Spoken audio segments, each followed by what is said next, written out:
Hi అండి. నమస్కారం. Welcome to Ramachilukalu vlogs. ఈరోజు ఏం చేసేస్తున్నాననుకుంటున్నారు? బఠానీ కర్రీ చేస్తున్నానండి. ఇలా సాయంత్రం వేళ మాకేదన్నా తినాలనిపిస్తే ఇంట్లోనే చేసుకుంటామండి. మేమైతే బయటికైతే ఎళ్లి ఏమీ తెచ్చుకోము ఎక్కువ శాతం. అంటే సరుకులు తెచ్చుకుంటామండి. కానీ బయట ఎక్కువ ఆహ్, ఫా ఫాస్ట్ ఫుడ్ గట్టా ఉంటది కదండీ! అది తెచ్చుకొని తినము. ఎక్కువ తినము. అంటే ఇయర్లీ ఒక 2 టైమ్స్ అలా తింటామేమో మహా అయితే. ఎందుకంటే బయట ఎలా చేస్తారో తెలీదు. ఎలా వండుతారో తెలీదు. హ్మ్. నాకైతే ఆళ్ళ గమ్ముని అంటే దీంట్లో పెట్టేస్తారు చేతులు అని నాకు భయమండి.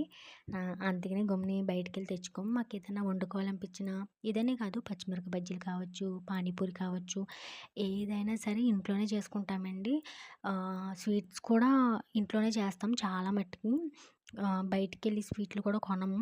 ఎందుకంటే అంత నచ్చదు. మా ఇంట్లో ఎవరు బయట ఫుడ్డు కొంచెం తక్కువ తింటాం. ఇలా ఇంట్లో చేసుకుంటే మన చేతులతో మనం చేసుకుంటే దానంత సాటిస్ఫాక్షన్ ఇంకోటి ఉండదు కదండీ!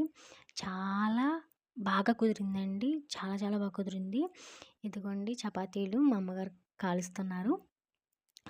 నేనైతే ఆహ్, ఇదేంటి కూరైతే నేనే వండానండి.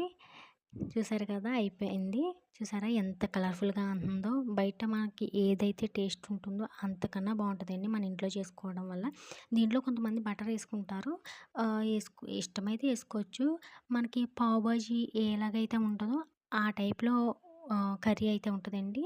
సో, ఇలా ఒక లెమన్ పెట్టుకొని దాంట్లో పిండుకొని నీట్‌గా తింటూ ఉంటే ఉంటుందండి. భలే ఉంటుంది.